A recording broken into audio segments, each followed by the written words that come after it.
வணக்கம். நான் உங்கள் பாசமிகு பத்திரிகையாளர் தெய்வமணி. உலகநாயகன் கமல்ஹாசனுடைய தேர்தல் திக்விஜயம் ஆரம்பமாயிருச்சு. இன்னைக்கு திருச்சியில நல்லா சூடு பிடிச்சிருச்சு. திருச்சி மாவட்டம் இங்கே முக்கியமான ஆலோசனைகள் நடந்தது. எந்தெந்த தொகுதிகள் நமக்கு சாதகமா இருக்கு, எந்தெந்த தொகுதிகள் நமக்கு பாதகமா இருக்கு, கூட்டணி கட்சியினுடைய வெற்றி நிலவரம் எப்படி இருக்கு அப்படிங்கிறதெல்லாம் கேட்டு அறிஞ்சிட்டாரு. அதுக்கு முதல் நேத்து அவரு மதுரையில இருந்தாரு. அப்புறம் கொடைக்கானல் போனாரு. கொடைக்கானல் போய் சில பேர்கள சந்திச்சுட்டு, அப்புறம் திரும்பி மதுரைக்கு வந்து, அப்புறம் மறுபடியும் அ நம்ம கவிஞர் சிநேகனுடைய அப்பா, அவருடைய திருவுருவப் படத்த தொறந்து வச்சுட்டு திருச்சிக்கு வந்துட்டாரு. திருச்சிக்கு வந்து ஆலோசனை கூட்டம் நடந்தது. சிறப்பாக நடந்தது. எதிர்பார்த்ததை விட சிறப்பாக நடந்தது. இதுல முக்கியமா இன்னைக்கு அவர் இன்னைக்கு குறிப்பிடத்தகுந்த ஒரு அம்சம் என்னன்னு சொன்னா, சிநேகனுடைய தந்தையினுடைய உருவப்பட திறப்பு விழாவுல ஒரு ஒரு முக்கியமான ஒரு பதில, இது நாள் வரைக்கும், "ஏய் நீ தான் டிவி போட்டிய இத தூக்கி போட்டு உடைச்சில்ல, ரிமோட்ட போட்டு தூக்கி போட்டு உடைச்சில்ல, இப்ப அதே கட்சியோட போய் கூட்டணி சேர்ந்திருக்கிற. என்னய்யா நீ? உனக்கு என்னய்யா அரசியல்?" அப்படி இப்படின்லாம் கேலி பண்ணாங்கல்ல. அந்த கேலி பண்ண ஆட்களுக்கெல்லாம் இன்னைக்கு சரியான அடி. அடின்னா நம்ம திருக்க வால் அடின்னு சொல்லுவாங்க. அந்த காலத்துல இந்த திருக்கை வால் இருக்கு பார்த்தீங்களா? திருக்கை மீனுடைய வால் இருக்கு பார்த்தீங்களா? அதுல அடிச்சா வார் வாரா உடம்புல அப்படியே சதை கலண்டுட்டு வந்துரும். அந்த மாரி அடி குடுத்துருக்காரு. ஏன் அது ஜனநாயகம். ஆமா. டிவி போட்டி மேல நான் அடிச்சேன், உடைச்சேன். இது என்ன காரணம்? அரசியல், ஜனநாயகம். ஒரு கட்சிய விமர்சிக்கக்கூடிய உரிமை ஜனநாயகத்தில் இன்னொரு கட்சிக்கு இருக்கு. அதத்தான் நான் செஞ்சேன். ஆனா, நான் தூக்கி வீசின அந்த ரிமோட்ட இன்னொருத்தன் தூக்கிட்டு ஓடிட்டானே! அத நம்ம திரும்ப வாங்க வேணாமா? அந்த ரிமோட் நமக்கு வேணும். அந்த ரிமோட் தமிழ்நாட்டுக்கு சொந்தம். எப்படி கல்வி வந்து தமிழ்நாட்டுக்கு சொந்தமானதோ, தமிழ்நாடு அரசுக்கு சொந்தமானதோ, தமிழ்நாடு மக்களுக்கு சொந்தமானதோ, அதே மாரி அந்த கல்வி சப்ஜெக்ட் எப்படி நமக்கு வேணுமோ, அதே மாரி அந்த ரிமோட் கண்ட்ரோலும் நமக்கு தான் வேணும். தமிழ்நாட்டுக்கு தான் வேணும். திருப்பி வாங்கி அத இங்க ஒளிச்சுனாச்சும் வச்சுக்கிறணும். அத விட்டுப்புட்டு இந்த அலையன்ஸ் புரியுதா? அப்படி இப்படின்னு கேட்குறானுங்களுக்குல்ல, அவனுங்களுக்கெல்லாம் இதுதான் பதில். புரியுதா? ஜனநாயகத்துல எல்லாம் நடக்கும். எந்த கட்சியோட கூட்டு வைக்கணும், எந்த கட்சியோட கூட்டு வைக்கக்கூடாதுங்கிறது அந்தந்த காலகட்டத்துக்கேற்ப முடிவு செய்யக்கூடியது. மக்களினுடைய மனநிலைக்கு ஏற்ப. அதாவது இன்னைக்கு தமிழ்நாட்டுல வந்து தேசிய கட்சிகளுக்கு நிகரான ஒரு வலிமை எந்த கட்சிக்கு இருக்குன்னா, திராவிட முன்னேற்றக் கழகம் ஒண்ணுக்கு தான் இருக்கு. அண்ணா திராவிட முன்னேற்றக் கழகம்லாம் சும்மா அப்படியே அந்தல சிந்தலையா பிரிஞ்சு போய் கிடக்கு. கோர்ட்ல கேஸ், அங்கே கேஸ், இங்க 4 பேரு இங்க இவனோட சேராதேங்கிறான், அங்க 4 பேர் அவனோட சேராதேங்கிறான். அங்கே தலைமை பதவிக்கு அடிதடியா இருக்கு. அதே மாரி பிஜேபி அகில இந்திய அளவுல பெரிய கட்சியா இருக்கலாம். ஆனா மாநில அளவுல சோட்டா கட்சி தான். குட்டி கட்சி தான். சின்ன துளியூண்டு கட்சி தான். இங்க அரும்ப பாக்குது.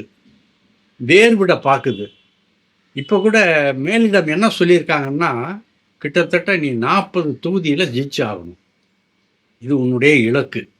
நீ யார் மேலயோ யார்கிட்டயோ கூட்டு சேரு, என்ன வேணாலும் பண்ணிக்கோ.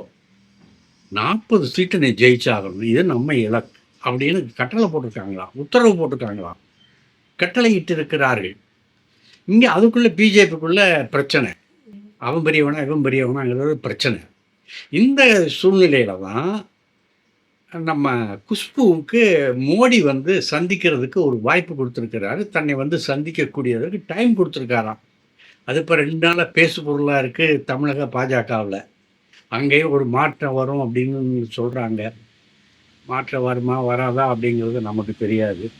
ஆனா குஷ்புவுக்கு மோடி குஷ்பு சந்திக்கிறாரு அப்படிங்கிற ஒரு தகவல ஒரு பெரிய இடம் தான். பெரிய ஆள் தான் அங்க பிஜேபியில உள்ள ஒரு பெரிய ஆள் தான் சொன்னான். அதனால நம்ம நம்பலாங்கிற ஒரு நம்பிக்கை இருக்கு. இதுல வீணா கெட்டுப் போனது யாருன்னா, அந்த அரசியல்னால வீணா கெட்டுப் போனது யாருன்னா சுந்தர் சி. ஒரு அற்புதமான வாய்ப்பு. அந்த வாய்ப்ப அந்த ஆள் இழந்துட்டாரு. அரசியல் காரணமா இழந்தாரே தவிர, வேற எதுவும் கிடையாது. அவர் சொன்ன கதைகள் வந்து அவ்வளோ ரஜினிக்கு பிடிக்கல. போயா வேற கதைய கொண்டு வான்னு சொல்லிட்டாரு. அதுதான் சாக்குன்னு அதான். காக்கை உட்கார பனம்பழம் விழுந்த கதையா, ரஜினிக்கு கதை பிடிக்கல. அதே நேரத்தில பிஜேபியினுடைய அழுத்தம். நம்ம பிஜேபி தலைவியுடைய புருஷன் வந்து கமல்ஹாசன் கூட்டணி கட்சியில் ஒரு முக்கிய அங்கமாக வகிக்கிற கமல்ஹாசன் மக்கள் நீதி மைய தலைவருக்கு படம் பண்ணலாமா, அவர்கிட்ட ஒரு கை நீட்டி சம்பளம் வாங்கலாமா அப்படிங்கிற ஒரு ஈகோ, ஒரு அந்தஸ்து போர் கிடச்சி சுந்தர் சியை வெளியேற்றிருச்சு. சரி, சுந்தர் சியை வெளியேற்று. இப்போ அதுக்கு அடுத்த இடம் யார்? உலகநாயகன் சும்மா இருந்தாலும் சும்மா இருக்க மாட்டேன். அவரை போகிற போக்கில் புதியவர்களுக்கும் இடம் உண்டு. புதியவர்களுடைய கதை என்னுடைய நட்சத்திர நாயகனுக்கு பிடித்தால் அந்த கதையை நாங்கள் டைரக்ட் பண்ணுவோம், அந்த கதையை படமாக்குவோம்னு அவர் சொல்லிட்டு போயிட்டாரா.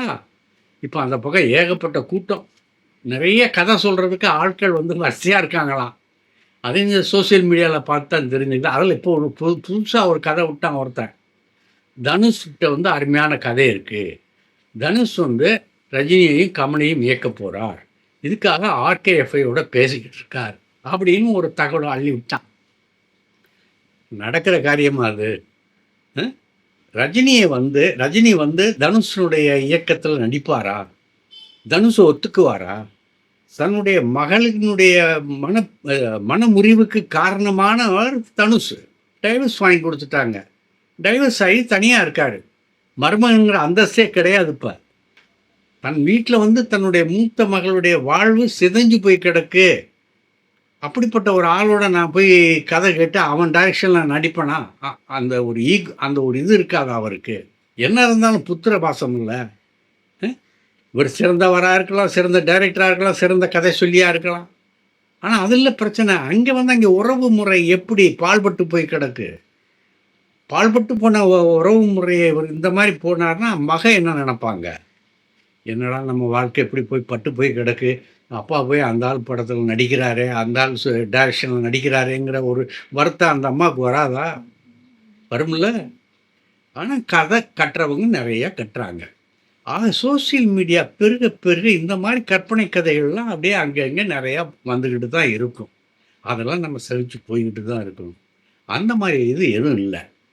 இப்போ யாராவது தேர்ந்தெடுக்கப்பட்டிருக்காங்களா, யாராவது பரிசீலனையில் இருக்காங்களான்னா இல்லை. இப்போ யாரும் பரிசீலனையில் இல்லை.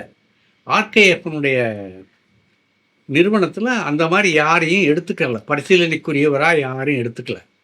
மகேந்திரன் இப்போ இங்கே அவர் தற்காலிகமாக அவரை தான் இப்போ பொறுப்பை பார்த்துக்கிட்டு இருக்காரு.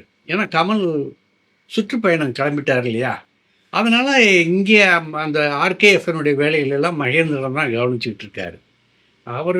அவருக்கு தெரிந்த வரையில் இல்லை, அவருக்கு தெரிந்தவர்கள் சொன்ன தகவலை வச்சு சொல்கிறேன்.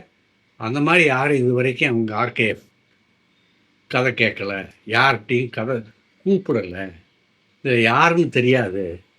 சிறந்த கதை நட்சத்திர நாயகனுக்கு சொல்கிறதுக்கு இவரை அனுப்புவோம் அப்படிங்கிற ஒரு எண்ணம் கூட இன்னும் இது வரைக்கும் யாருக்கும் அங்கே உள்ள ஒரு குழுவுக்கு ஏற்படலை.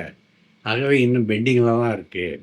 அதுக்குள்ளே ரஜினி வேறு ஒரு கட்டத்துக்கு போய் வேறு ஒரு படப்பிடிப்பில் நடந்துக்கிட்டு அதுக்கப்புறம் தான் இந்த பதவிக்கு வருவார். அது வரைக்கும் இவங்க எலெக்ஷன் வேலைகள் இப்போ ஆரம்பிச்சிட்டாங்க. மக்கள் நீதி மையம் எலெக்ஷன் வேலைகள் ஆரம்பமாயிருச்சு. அதில் தீவிர கவனம் செலுத்திக்கிட்டு இருக்காங்க அப்படிங்கிற தகவல் தான் இப்போ நமக்கு கிடச்சிருக்கு. இப்போ அரசியல் மாற்றம் இதுதான் இப்போ மக்கள் நீதி மையத்தினுடைய ஒரு முன்னால் இருக்கிற ஒரு பிரச்சனை. அரசியல் மாற்றம் கண்டிப்பாக வந்தாகணும். சில கட்சிகளை வந்து வேறு அறுத்து ஆகணும். அந்த கட்சிகள் வந்து தமிழ்நாட்டுக்கு ஆகவே ஆகாது. அதனுடைய விதை அந்த அந்த வேர் பிடிக்கக்கூடாது அப்படின்னு திராவிட முன்னேற்ற கழகத்துக்கு உறுதுணையாக இருந்து கொண்டு இருக்கிறது மக்கள் நீதி மையம் என்பதை சொல்லிக்கொண்டு நாளை சந்திக்கிறேன். இந்த வீடியோ உங்களுக்கு பிடிச்சிருந்தா லைக் பண்ணுங்கள், கமெண்ட் பண்ணுங்கள், ஷேர் பண்ணுங்கள், சப்ஸ்கிரைப் பண்ணுங்கள்.